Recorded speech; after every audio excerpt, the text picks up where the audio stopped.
Good evening, everyone, and the viewers are watching here. Today's discussion revolves around a very interesting idea of whether bluffing in marketing is a good strategy.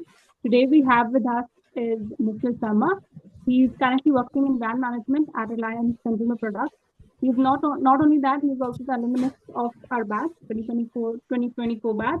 And during his tenure in IM Rohtak, he did win a lot of accolades in very prestigious state competitions such as Flipkart Wired and ABFRL.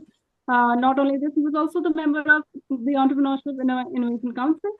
Uh, so we thought that he would be the best person to have this insightful discussion on.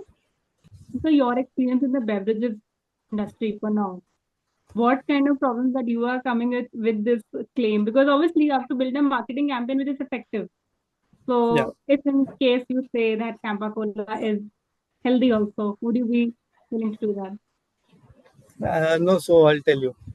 So, Campa Cola does not have a claim to itself. They just market themselves as the great Indian taste. That's fine.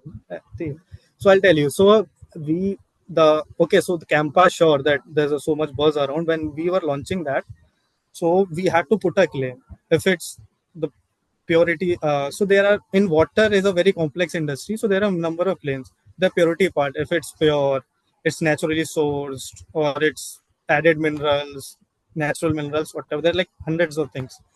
So when we were launching it, so we had a little, not a little problem, but then again you have to add a claim on the purity part. Everyone does. You can check it up. Everyone does. So again, these are not false claims. These are claims that companies usually put to gain the trust. Because at end of the day, especially if I talk water, so every company, Bisleri, Kinley, Aquafin, everyone sources from the same place, but they market it differently. Understood, sir. Do you think consumers enjoy being told lies too? I think as a marketer, I think customers enjoy being lied to. They just do not enjoy being told that they've been lied to.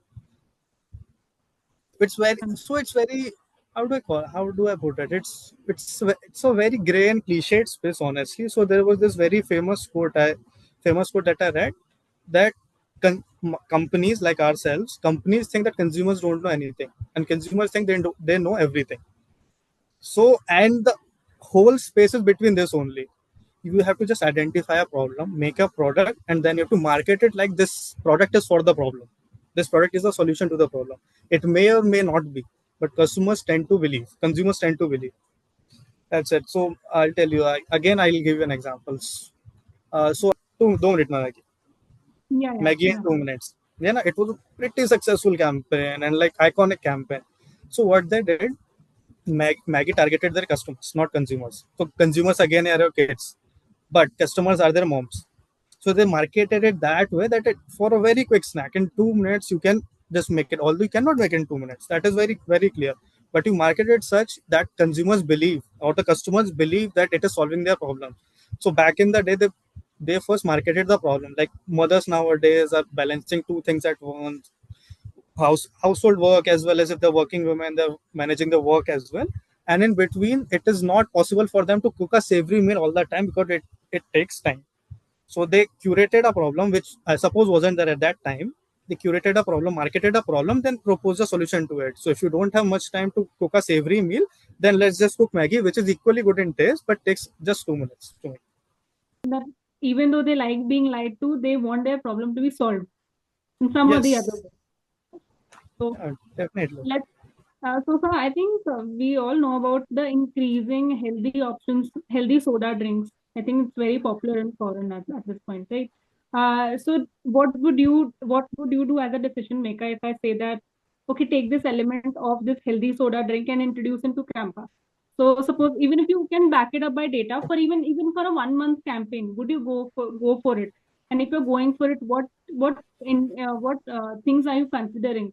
Like ethically or legally or anything that you're considering. Yeah, so, okay, so what I think I can do is, so when you are pivoting, let's currently Campa Cola is a carbonated drink beverage, carbonated, very carbonated. So its core identity is carbonation. It's against Coke. It's positioned against Coke and Pepsi. So it's very difficult for Campa to pivot to a functional or a health drink. So these health drinks, these are called functional drinks. So to a functional drink space. So what brands usually do when they need to pivot, what they do, they'll take up a product, they'll build a different brand altogether. So let's say if I have to launch it, I'll launch a functional beverage brand, but not under the name of Campa, from a different brand altogether. Let's say that brand is X. So X brand functional drink, good for your gut and everything, all the claims, everything, and just endorsed by Campa. That's it. So you have that Okay. umbrella identity of Campa with you, endorsement. Along with it, you have launched a new brand altogether, completely new brand. And companies do this all the time. Mostly HUL does this with their personal care and home care products.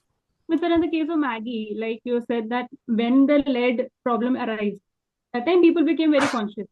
But Yeah. even when you're looking at that ad, you understand that 2 minutes may you're not going to get Maggie. 2 minutes may you will not find something that is healthy because they even then launched Atta Maggie with a lot of vegetables to make it to make it more a healthy option. But still people went with it. So what is that one thing that makes them go for it and ignore the factual thing? Mothers knew that this is maida. They knew it. What Yeah. they're making is maida. They knew it. And they also knew that we cannot make it in 2 minutes. As they claim, it is not about 2 minutes, but it is, again, it takes very less time. So they anyways make it. That's it. Now they also know that what they're feeding their kids is probably harmful, allegedly harmful to their health. But then again, when kids demand it, you have to make it. When you have to save time, you have to make it. So it's like your aspiration or the insecurity to make is much greater than the actual need of the product. Basically, you get them hooked once and then they are for their lifetime. Yeah, the prime. I'll give you a prime example. So prime examples are Zomato and Swiggy. 20 Yes. years back, no one would have wanted or needed home delivery of food. No one would have thought. You just go grab a bite, or you just get it parcel and take it up home. But no one needed it.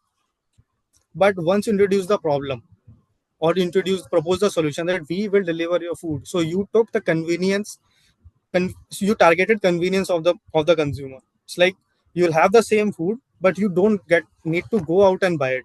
We'll buy it and we'll give it to you. That's it. You just pay us. That's it. Convenience. Then again, convenience. One thing, convenience is much greater than the actual need of the product. So again, coming to Zomato, Swiggy's example, also that was also one of the examples that we were planning to talk about. That their pushy notifications, to just exaggerate your need of hunger and everything, but that's not there. I mean, they just exaggerate it. What do you think is uh,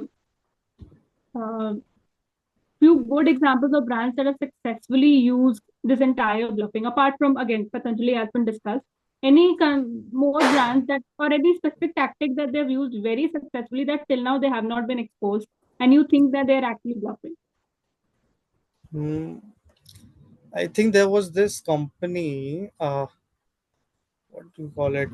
I don't. I'm not sure if you remember this company, Micromax. So this Yes, was a I, phone I brand. yes, yes, Yeah. yes. So what Micromax did, they marketed themselves as like wholly Indian smartphone, only Indian phone, and but with efficiency of like the Chinese products. It was like Chinese products made in India and then sold to Indian consumers. So I remember. So people around me, they were buying Micromax's phones, although there was no merit in their claims, because again, everything that smartphones at that time, every smartphone was manufactured in China, then was shipped out to the different parts of the world. But they marketed themselves as a wholly Indian brand as such. People were buying. Later on, due to they filed bankruptcy and all, that's a different story altogether. But they were very successful in this practice because they pulled off a stunt and it just stuck the bullseye. That was it. So, do you think any brand has actually faced a lot of trouble because of this bluffing? So there was this. I don't know if you remember Kingfisher Airlines. Yes. So everyone knows, but then again, no one saw them operate. So because they were shut down in the late 2000s. So they marketed themselves as so they had this tagline, fly with good time, something like that. Yeah. Which, yeah, so which kind of connoted to the luxury part, that fly with good times, you fly like a king, you fly like a royal, and you have this so much luxury and all. But in reality, there was nothing of that sort. There was nothing of that sort, because then again, when you are offering cheap fares for your flights, there's as much you are earning and as much you're putting back into your business. So it was like a just a normal airline, which personal experience, which were never on time, and then you are marketing yourselves as a luxury product. So they face a lot of backlash. And after a while, the Jamalia scandal happened, and investors actually got a chance to pull back money. To pull back money, they did not care if the owner of the group is a fraud or anything, or is a fugitive. They just got in a loss-making business. They just got a neck that they can pull out money basis this, and they just pulled out. Kingfisher Airlines shut down. No one bailed them out. So we clearly had a very insightful discussion. For the people who are watching this, even if the topic did not make sense, please go through the examples that Nischal has shared. I will clearly use them in my interview. And just to conclude, I think that bluffing is a good marketing strategy. What is your take, Nishchal? So it is actually very good, or it's not very good. I'll say very effective strategy. Yes. So you have a number of examples, and in the Indian market context, a number of examples. So Amul, the taste of India. So l- in reality, a brand cannot have taste of India. You cannot let every person in India taste something and just agree on that. But then again, you put it like this. This again is not very true. The claim what you are giving, or the kind of positioning that you are garnering. But then again, if it works, if it's effective, if it's communicates with the consumer or the customer, if it's so marketing is a medium to communicate with your consumer. That's it. And if that medium is satisfied, if it's very effective, then it's just fine. Consumers don't care. What I think, they don't care what they're getting. It's just how, on what basis are they getting it. That's what matters. On what communication they're getting it. That's what matters.